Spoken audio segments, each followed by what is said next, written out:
रात की सियाही ने शहर को अपनी लपेट में ले रखा था। बारिश की बूंदें सड़क पर ऐसे गिर रही थीं जैसे कोई प्रासरार राग बज रहा हो, और इसी राग के बीच एक पुरानी हवेली की खिड़कियां हल्की हल्की रोशनी दे रही थीं। लोग अक्सर इस हवेली का जिक्र खौफ के साथ करते थे, मगर मेरे दिल में अजीब सा तजस्सुस था। इस रात मैंने फैसला किया कि मैं उस हवेली के राज को जान कर रहूंगी। मेरा नाम हुन्ना है, और ये कहानी मेरी जिंदगी का वो बाब है जिसने मुझे खौफ और मोहब्बत के बीच एक ऐसे रास्ते पर ला खड़ा किया जिसका मैंने कभी तसव्वुर भी नहीं किया था। जब मैं पहली बार इस हवेली के अंदर दाखिल हुई तो हर कमरे में एक पुरानी खुशबू बसी हुई थी, जैसे वक्त कई सालों से वहीं रखा हुआ हो। अचानक मेरी नज़र एक डायरी पर पड़ी जो एक मेज़ पर खुली रखी थी। इसके सफ़हात पर कुछ अधूरे अल्फाज दर्ज थे। वो वापस आएगा, लेकिन किसके लिए? ये जुमला मेरे दिल में एक अजीब सा खौफ और तजस्सुस ले आया। मैंने वो डायरी उठाई और घर ले आई। अगली सुबह यूनिवर्सिटी में मेरा दोस्त हारिथ मुझसे मिला। मैंने उसे सारी बात बताई तो इसकी आंखों में भी हैरत की चमक भरी। उसने कहा, होना, ये मामूली बात नहीं है। इस डायरी में यकीनन कोई ऐसा राज छिपा है जो तुम्हारी जिंदगी बदल सकता है। मैंने हंसते हुए कहा, और शायद ये राज किसी कहानी की तरह ही खत्म हो जाएगा। मगर दिल के अंदर कहीं ना कहीं मुझे एहसास था कि ये सब इतना आसान नहीं। अगले दिन जब हम दोबारा हवेली गए तो वहाँ का मंजर बदल चुका था। वो कमरा जहाँ डायरी रखी थी अब बिल्कुल खाली था, जैसे वहाँ कभी कुछ था ही नहीं। मैंने हारिस की तरफ देखा तो इसके चेहरे पर भी खौफ के आसार थे। इसी लम्हे हमें एक हल्की सी आहट सुनाई दी, जैसे कोई साया हमारे पीछे से गुजर रहा हो। हमने पलट कर देखा तो एक पुरानी तस्वीर दीवार से लटक रही थी। तस्वीर में एक जवान लड़का और लड़की मुस्कुरा रहे थे, लेकिन तस्वीर के कोने पर धुंधले लफ्ज लिखे थे, मोहब्बत का इंजाम हमेशा खुशी नहीं होता। ये जुमला हमारे लिए मज़ीद सवालात पैदा कर गया। कौन था ये लड़का और लड़की? क्या उनका ताल्लुक इस हवेली से था? और सबसे बढ़कर ये कि इस सब का ताल्लुक इस डायरी से क्या था जो मेरे पास मौजूद थी। दिन गुजरते गए और हमने इस राज की गहराई में उतरना शुरू किया, मगर जैसे जैसे हम आगे बढ़ते गए वैसे वैसे हालात अजीब होते गए। एक दिन अचानक हारिस ने कहा, हाँ ना, मैंने रात ख्वाब में एक लड़की को देखा जो बार बार मेरा नाम पुकार रही थी और कह रही थी कि हमें बचा लो। इस ख्वाब ने हमारे खौफ को और बढ़ा दिया। मैंने फैसला किया कि अब सच्चाई जानना ज़रूरी है। चाहे जो भी हो, अगली रात हम दोबारा हवेली गए, मगर इस बार वहाँ अंधेरा नहीं बल्कि रोशनी थी, जैसे कोई हमारा इंतज़ार कर रहा हो। कमरे के वसत में एक पुराना बाकिस रखा था। हमने धड़कते दिल के साथ इसे खोला तो अंदर एक खत और एक पुराना लॉकेट था। खत में लिखा था, अगर तुम ये पढ़ रहे हो तो जान लो कि ये कहानी सिर्फ मेरा नहीं, तुम्हारा भी हिस्सा है, क्योंकि मोहब्बत कभी ख़त्म नहीं होती। ये सिर्फ एक शक्ल से दूसरी शक्ल में ढल जाती है। इस खत ने हमें हिलाकर रख दिया, क्योंकि इस पर दस्तखत वही नाम था जो डायरी के आखिर में लिखा था, अहमद। लेकिन अहमद कौन था और क्यों हर निशान हमें इसी तरफ ले जा रहा था? इस लम्हे मुझे यूं लगा जैसे ये राज सिर्फ एक कहानी नहीं बल्कि मेरे अपने माजी और मुस्तकबल से जड़ा हुआ है। और ये वो लम्हा था जहां मेरा दिल पहली बार हारिस की तरफ अजीब सा खंचाव महसूस करने लगा, जैसे ये सब कुछ हमें एक दूसरे के करीब लाने के लिए ही हो रहा हो। लेकिन ये तो सिर्फ आगाज था, क्योंकि इस कहानी के पीछे जो राज छिपा था वो हमारे तसव्वुर से कहीं ज्यादा बड़ा और खौफनाक था। इस खत और लॉकेट ने जैसे हमारी दुनिया ही बदल दी थी। मैंने लॉकेट खोलकर देखा तो अंदर एक लड़की की तस्वीर थी जिसकी आंखों में अजीब सी उदासी छिपी हुई थी। ऐसा लग रहा था जैसे वो किसी बड़े गम या कुर्बानी की गवाह हो। हारिस ने लॉकेट मेरे हाथ से लेकर गौर से देखा और कहा, हुना, ये वही लड़की है जिसे मैंने ख्वाब में देखा था। ये बार बार मेरा नाम पुकार रही थी। इसकी बात सुनकर मेरे जिस्म में सर्द लहर दौड़ गई, क्योंकि ख्वाब और हकीकत का ये मिलाप महज इत्तेफाक नहीं हो सकता था। हमने फैसला किया कि इस हवेली के माजी को जानने के लिए हमें पुराने कागजात और रिकॉर्ड्स देखने होंगे। अगले दिन लाइब्रेरी में हमने पुरानी फाइलों में से इस इलाके की ज़मीनों और मकानात के बारे में मालूमात तलाश की। कई घंटे की मेहनत के बाद हमें एक पुरानी रिपोर्ट मिली जिसमें लिखा था कि यह हवेली एक बुजुर्ग ज़मींदार की मलकियत थी, जिसका एक बेटा अहमद और बेटी सबा थे। रिपोर्ट के मुताबिक सबा की अचानक मौत हो गई थी और अहमद शहर छोड़कर कहीं दूर चला गया था, लेकिन इस मौत की वजह का कहीं जिक्र नहीं था। यही वो खला था जो हमें मजीद सवालात की तरफ ले गया। कौन थी सबा? क्या वही लड़की थी जो लॉकेट में थी? और क्या अहमद ही वो शख्स था जिसकी डायरी मुझे मिली थी? इन सवालात के बीच मेरे दिल में एक और बात उभरने लगी। हारिस का रवैया, उसकी मौजूदगी और मेरा उस पर बढ़ता हुआ एतमाद, ये सब कुछ मुझे एक नए जज्बे की तरफ खींच रहा था। कभी कभी जब वो मेरे करीब होता तो मुझे लगता कि जैसे हम दोनों का इस राज से भी बड़ा कोई रिश्ता है।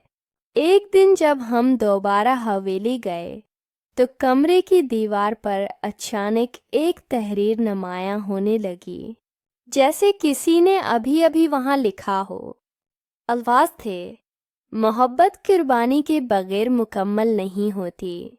ये देखकर हम दोनों कांप उठे, क्योंकि कमरा बिल्कुल खाली था, मगर वो अल्फाज हमारे सामने जाहिर हुए थे। हारिस ने मेरा हाथ मजबूती से थाम लिया और कहा, हिन्ना, अब हमें पीछे नहीं हटना चाहिए।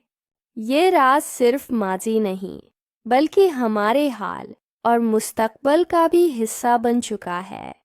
इसके अल्फाज सुनकर दिल को अजब सा सुकून मिला, जैसे मैं अकेली नहीं बल्कि किसी के साथ हूँ जो हर खौफ और हर अंधेरे में मेरा सहारा है। अगले दिन हमने अहमद को तलाश करने की कोशिश शुरू की। पुराने रिकॉर्ड्स और कुछ लोगों की बातों से पता चला कि अहमद शहर से दूर एक गांव में रहता है। हम फौरन वहां गए। एक छोटे से मकान के बाहर एक बूढ़ा शख्स बैठा हुआ था। मैंने हिम्मत करके पूछा, क्या आप अहमद हैं? इसने चौंक कर हमारी तरफ देखा और कहा, हाँ, मगर तुम लोग कौन हो? हमने उसे डायरी और खत दिखाया। अहमद की आंखों से आंसू बहने लगे। इसने कहा, ये सब मेरी बहन सबा की यादगारें हैं। वो दुनिया से चली गई, मगर इसकी मोहब्बत और कुर्बानी आज भी इस हवेली में कैद है। हमने हैरत से पूछा, कौन सी कुर्बानी?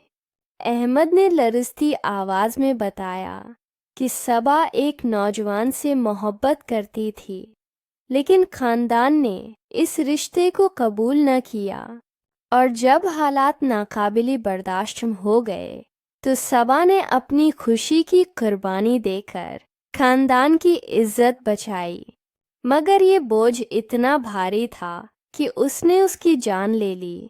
احمد نے کہا، وہ چاہتی تھی کہ اس کی کہانی کبھی بھولی نہ جائے، اس لیے اس کے نام کی گونج اب بھی اس حویلی میں ہے۔ یہ سن کر میرا دل جیسے ٹوٹ گیا، لیکن اسی لمحے میرے اندر ایک نیا احساس جاگا۔ محبت محض چاہنے کا نام نہیں بلکہ قربانی کا بھی نام ہے، اور شاید اسی وجہ سے میں حارث کے لیے اپنے دل میں جو نرم گوشہ محسوس کر رہی تھی وہ اور مضبوط ہو گیا۔ احمد نے جاتے جاتے کہا، اگر تم دونوں نے یہ سب جان لیا ہے تو سمجھ لو کہ یہ کہانی اب تمہارا بھی حصہ ہے، تم دونوں کا رشتہ بھی اسی امتحان سے گزرے گا۔ یہ سن کر ہم دونوں خاموش ہو گئے، کیونکہ ہمیں اندازہ ہو گیا تھا کہ ہمارا سفر ابھی ختم نہیں ہوا، بلکہ اصل کہانی تو اب شروع ہونے والی ہے۔ احمد کی باتوں نے ہمارے دلوں میں خوف اور تجسس کی ایک نئی لہر دوڑا دی۔ ہم دونوں نے خاموشی سے ایک دوسرے کی طرف دیکھا اور یہ احساس کیا کہ اب یہ کہانی صرف ماضی کی نہیں بلکہ ہماری اپنی زندگی کا حصہ بن چکی ہے۔ اس رات جب ہم واپس لوٹے تو نیند آنکھوں سے کوسوں دور تھی۔ میرے ذہن میں بار بار احمد کے الفاظ گونج رہے تھے کہ تم دونوں کا رشتہ بھی امتحان سے گزرے گا۔ دل کے اندر عجیب سا خوف اور بے چینی تھی، مگر اس سب کے بیچ ایک اور احساس تھا، وہ یہ کہ حارث کے بغیر میں اب خود کو ادھورا محسوس کرتی تھی۔ اگلی شام ہم نے فیصلہ کیا کہ آخری بار حویلی جا کر اس راز کو مکمل طور پر سمجھنے کی کوشش کریں گے۔ جب ہم وہاں پہنچے تو حویلی کی فضا پہلے سے مختلف تھی، جیسے وہاں کوئی روشنی سی پھیلی ہوئی ہو۔ وہ کمرہ جہاں دیوار پر الفاظ ظاہر ہوئے تھے اب اور بھی پراسرار لگ رہا تھا، جیسے کوئی ہمارا انتظار کر رہا ہو۔ ہم آہستہ آہستہ کمرے کے وسط تک پہنچے تو زمین پر ایک پرانا صندوق رکھا نظر آیا۔ دل کی دھڑکن تیز ہو گئی، مگر حارث نے ہمت سے صندوق کھولا تو اندر ایک خط اور ایک چھوٹی سی موم بتی تھی۔ خط میں لکھا تھا، اگر یہ پڑھنے والے سچے دل سے محبت کرتے ہیں تو یہ شمع جلائیں، یہ شمع تمہیں اس راز کے انجام تک پہنچائے گی۔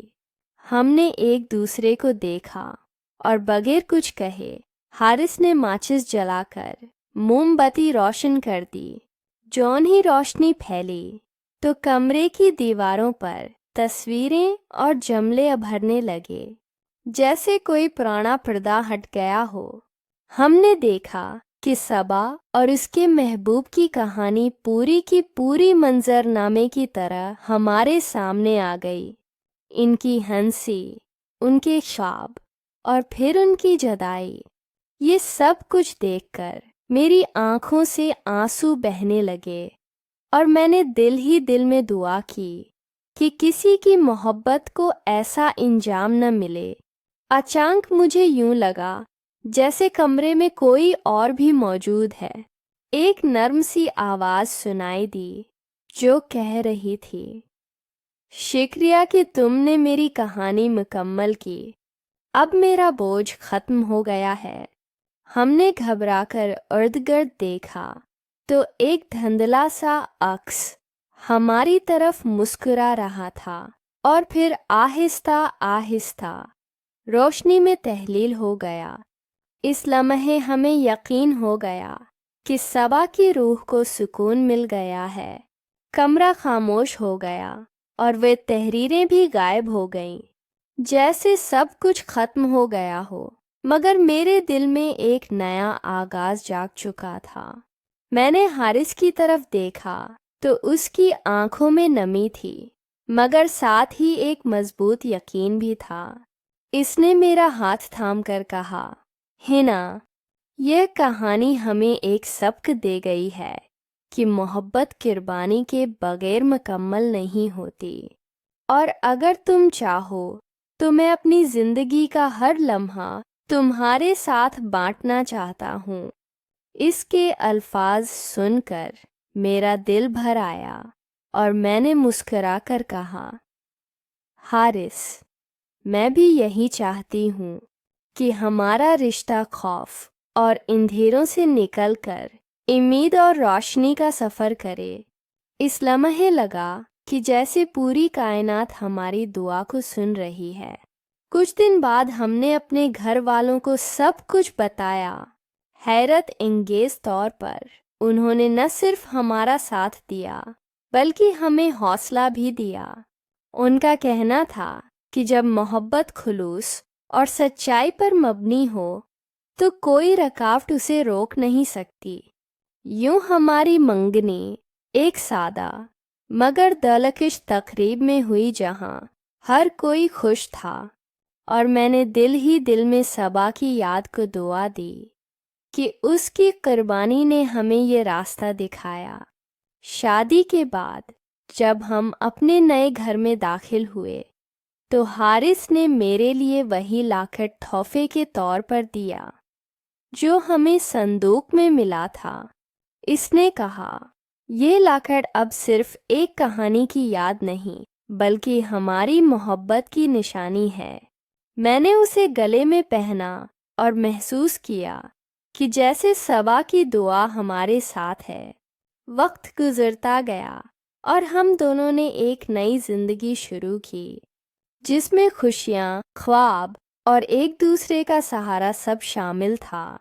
اور آج جب میں یہ کہانی سنا رہی ہوں تو مجھے لگتا ہے کہ راز کی گونج صرف ماضی کی نہیں بلکہ حال اور مستقبل کی بھی ہے، کیونکہ محبت جب سچی ہو تو وہ کبھی ختم نہیں ہوتی بلکہ آنے والی نسلوں کے دلوں میں اپنی گونج چھوڑ جاتی ہے۔